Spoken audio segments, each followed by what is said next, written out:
तो मेरा नाम है डॉक्टर निशा प्रजापति और आज हम एक बहुत ही इम्पोर्टेंट टॉपिक के बारे में बात कर रहे हैं जो कि बहुत ही कॉमन हो गई है। गर्दन दुखना, शोल्डर दुखना, है ना। वो एक लिमिटेड एज में पहले होती थी, जब लोग एजेड हो जाते थे उस वक्त ये तकलीफ़ होती थी। पर आज ये कॉमन हो चुकी है, ये हर एज में होता है, नेक दुखना, शोल्डर दुखना। और हम इसके साथ साथ हम कुछ होम्योपैथिक मेडिसिन के बारे में भी बात करेंगे, जो लेने के लिए आपको एक कोई एलोपैथिक पेन किलर की ज़रूरत नहीं पड़ेगी। जब आप होम्योपैथिक मेडिसिन लेगी आपको ज़रूर ही हेल्पफुल होगी। तो जैसे कि आप स्लाइड पे देख रहे हैं, structure of head and neck, हम पहले इसके बारे में बात कर लेते हैं कि ये हमारे नेक पे और हमारे हेड के यहाँ क्या स्ट्रक्चर्स होते हैं जिसकी वजह से वो दुखता है। ठीक है, ऐसा क्या होता है। जैसे आप स्कल देख रहे हैं, ठीक है, यहाँ स्पाइन है। स्पाइन मतलब रीढ़ की हड्डी, और ये स्पाइन के बीच में से नस गई रहती है, मोटी नस, उसको हम स्पाइनल कॉर्ड बोलते हैं। ठीक है, और यही स्पाइनल कॉर्ड जब प्रेस होता है या उसको कभी इंजरी होती है तो उसकी वजह से दुखने वाले दर्द को हम सर्वाइकल स्पॉन्डिलाइटिस कहते हैं। और एक ये रीज़न है नेक पेन का, बाकी भी बहुत कॉजेस है, स्पाइनस स्टेनोसिस है, ये सारी बहुत सारी चीज़ें हैं जिसकी वजह से नेक और शोल्डर दुखता है।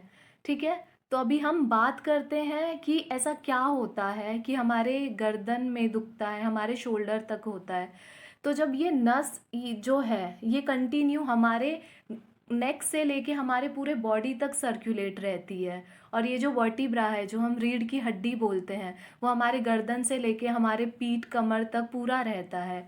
तो यही कंटिन्यू रहता है। तो कहीं भी गर्दन, हमारे शोल्डर में, हमारे कमर में कहीं भी अगर नर्व, जो हम स्पाइनल कॉर्ड उसको बोल रहे हैं, अगर उसका प्रेस हुआ तो फिर वो वहाँ तकलीफ स्टार्ट होती है। तो फिर ये नेक पेन और शोल्डर पेन होता क्यों है। ठीक है, नेक पेन और शोल्डर पेन होता है बिकॉज स्ट्रेचिंग होती है, स्ट्रेचिंग ऑफ नेक मसल। ठीक है, ये क्यों होता है, ओवर स्टडी करने पे।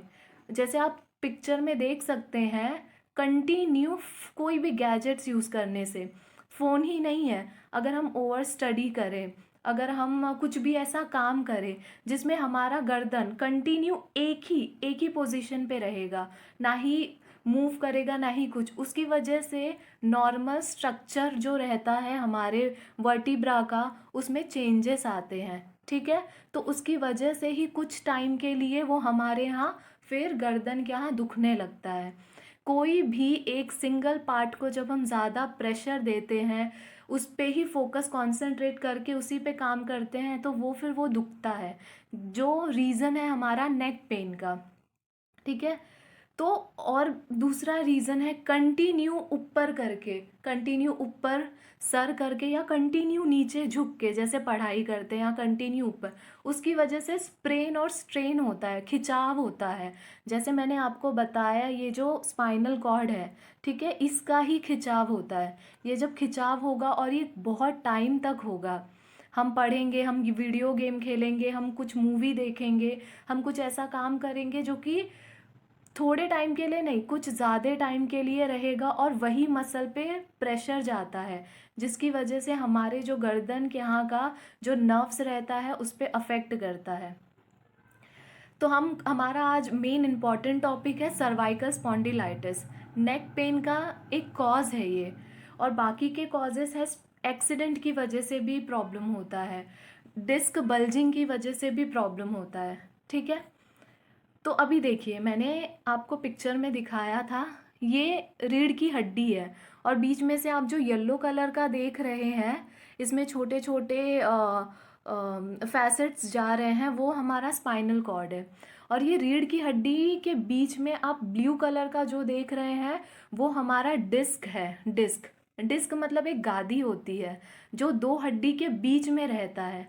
तो वही जब उस पे प्रेशर पड़ता है और ज़्यादा मूवमेंट ना करने की वजह से उसके अंदर चेंजेस होते हैं। एक लिखा हुआ है हर्निएटेड डिस्क, मतलब एक नॉर्मल गादी का साइज जो रहता है वो पतला होके उसके उसके अलावा वो उसका पोजीशन छोड़ के वो बाहर निकलता है, जिसको हम हर्निया बोलते हैं, हर्निएटेड डिस्क, जिसकी वजह से भी ये नस में प्रेशर पड़ता है, ठीक है। ओस्टियोफाइट भी रहते हैं, जो बोन्स रहते हैं, जो मैंने रीढ़ की हड्डी बोली, उसमें भी ग्रोथ होता है, जिसको ओस्टियोफाइट कहता है। पिंच नर्व, ये सारे रीज़न की वजह से नस में पिंच होता है, नस में प्रेशर पड़ता है। तो यही सारा रीज़न है जो नेक पेन होता है, शोल्डर पेन होता है।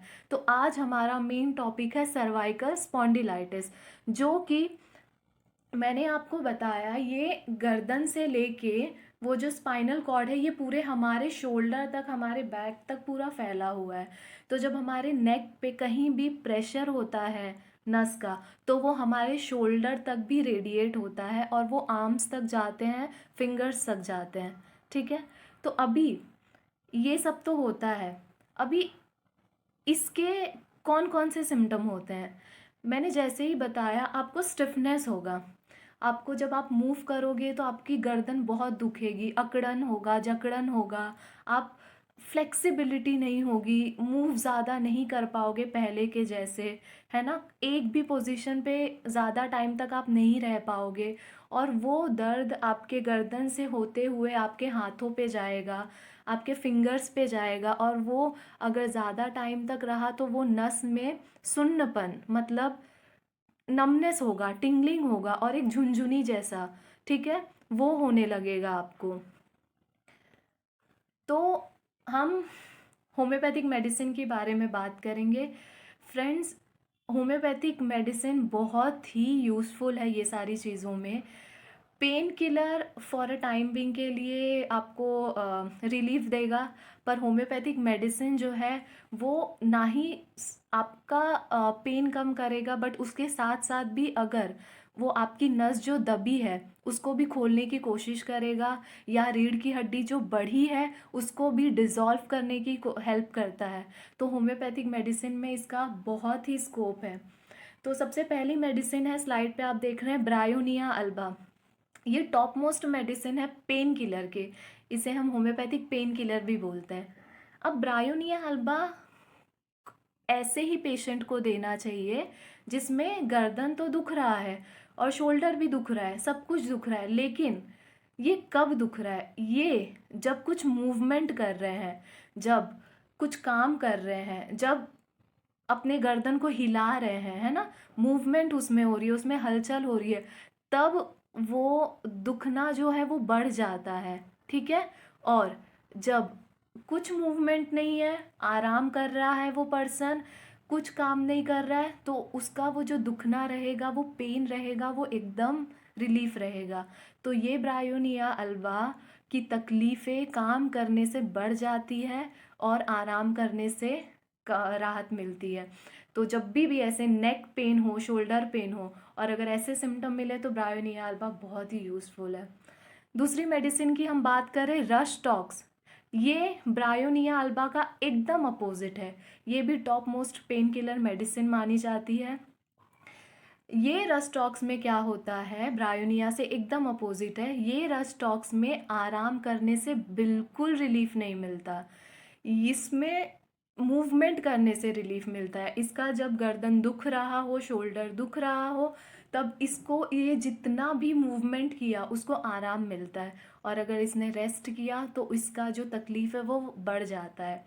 तो इसको अच्छे से इसको समझिए, ये सिम्टम जो है, ये नेक पेन जो भी सर्वाइकल स्पॉन्डिलोलाइसिस है, तो उसमें वो बहुत ही अच्छी मेडिसिन है। अभी इसमें है stiffness in neck, specially in morning.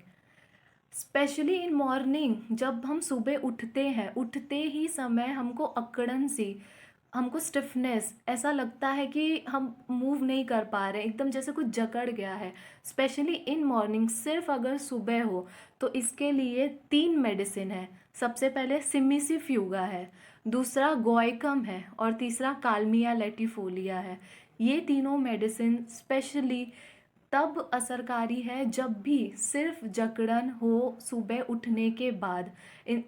वो पेशेंट कुछ काम नहीं कर पाएगा, वो अपनी गर्दन को नहीं हिला पाएगा जैसे ही वो सुबह उठा। इसके बाद है हाइपरिकम परफोरेटम।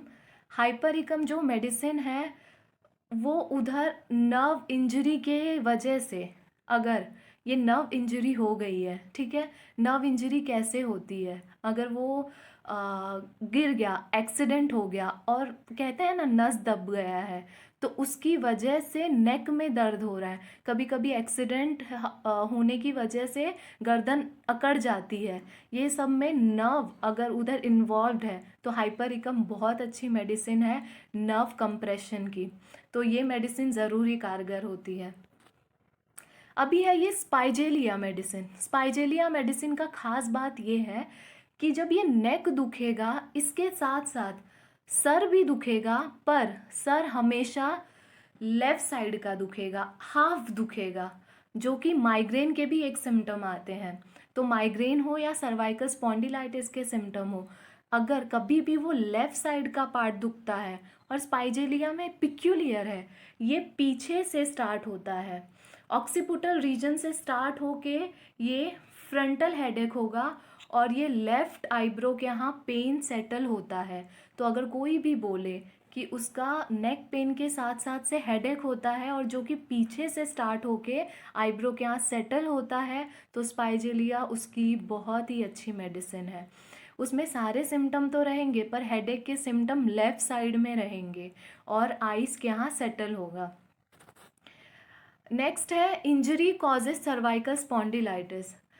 कोई भी स्पॉन्डिलाइटिस है, ठीक है, अकड़न जकड़न या वर्टिब्रल में चेंजेस हो गए या नर्व्स में चेंजेस हो गए, वो किस वजह से हो गए? चोट लगने की वजह से। कोई खेल रहा है अचानक गिर गया, ठीक है, किसी को चोट लग गया, बॉल अगर ज़ोर से आया और उसके नेक पे लग गया, या झगड़े में या मारपीट में अगर ज़्यादा इंजरी हो गई, ठीक है, उसके बाद ये मेडिसिन दो बहुत ही अच्छी है। सबसे पहले है अर्निका। अर्निका को ब्लड के लिए भी यूज़ किया जाता है, जहाँ ब्रूजेस रहते हैं, जहाँ मुक्का मार जिसको हम बोलते हैं, गिरने की वजह से जहाँ कालापन हो जाता है पर खून बाहर नहीं निकलता और वहाँ नस दबी हो, ठीक है, उसकी वजह से कुछ प्रॉब्लम हुआ हो, तो अर्निका मॉन्टेना बहुत अच्छा है। और रूटा भी सेम है। रूटा में भी रूटा में भी पेशेंट अच्छे से नहीं सर नीचे कर पाता, नहीं कुछ कर पाता, उसमें भी बहुत अकड़न जकड़न होती है। और इसका भी रीज़न ये होता है, शायद वो पास्ट में गिरा हो, शायद उसको मार लगी हो, है ना, शायद उसका एक्सीडेंट हुआ हो, जिसकी वजह से आज उसको सर्वाइकल की प्रॉब्लम हो रही है। तो ये थी कुछ मेडिसिन्स, होम्योपैथिक मेडिसिन। मैं होप करती हूँ कि ये सारी मेडिसिन्स आपको समझ में आए, और अगर ना समझ में आए तो आप मुझे कमेंट करके पूछ सकते हैं। मैंने कोशिश की है सब की मेडिसिन की पिक्यूलियर बताने को कि आप कंफ्यूज ना हो। तो अभी हम बात करते हैं कुछ एक्सरसाइज की। आप होम्योपैथिक मेडिसिन तो लीजिए पर कुछ एक्सरसाइज कीजिए, जिसकी वजह से आपको और राहत मिलेगा। एक्सरसाइज में क्या है, स्टिफ नेक जब होता है तो उसमें क्या कीजिए, उसमें सबसे पहले इमेज में देखिए, शोल्डर के यहाँ लेके जाइए और हाथ को इधर कंप्रेस कीजिए आपका जहाँ दर्द हो रहा है। फिर उसके बाद ये जो नस है उधर कंप्रेस कीजिए, ठीक है, ऐसे कीजिए। फिर उसके बाद ये पूरा एक साइड लेफ़्ट साइड आप रोटेट कीजिए, एक राइट साइड रोटेट कीजिए और पूरा रोटेट कीजिए। ये पूरा रोटेट कीजिए नेक, और फिर आगे नेक झुकाइए, फिर पीछे नेक झुकाइए। ये एक्सरसाइज आप डेली सुबह उठने के बाद करो। इतना भी विगरस एक्सरसाइज करने की ज़रूरत नहीं है, सिर्फ लाइट एक्सरसाइज करो जिससे आपको ज़्यादा पेन ना हो, ठीक है। उसके साथ साथ आप आइस थेरेपी भी ले सकते हैं। Apply eyes in first 48 to 72 hours. जब आपको दुख रहा है तभी भी आप आइस बैग लगा सकते हैं। वहाँ जहाँ इन्फ्लेमेशन है, जहाँ वो आपको दर्द कर रहा है, उसका इन्फ्लेमेशन, उसका रेडनेस वो कम करेगी और आपको काफ़ी राहत देगी। आई होप आपको मेरी वीडियो पसंद आई, और अगर पसंद आई प्लीज़ लाइक, कमेंट और सब्सक्राइब कीजिए। Thank you.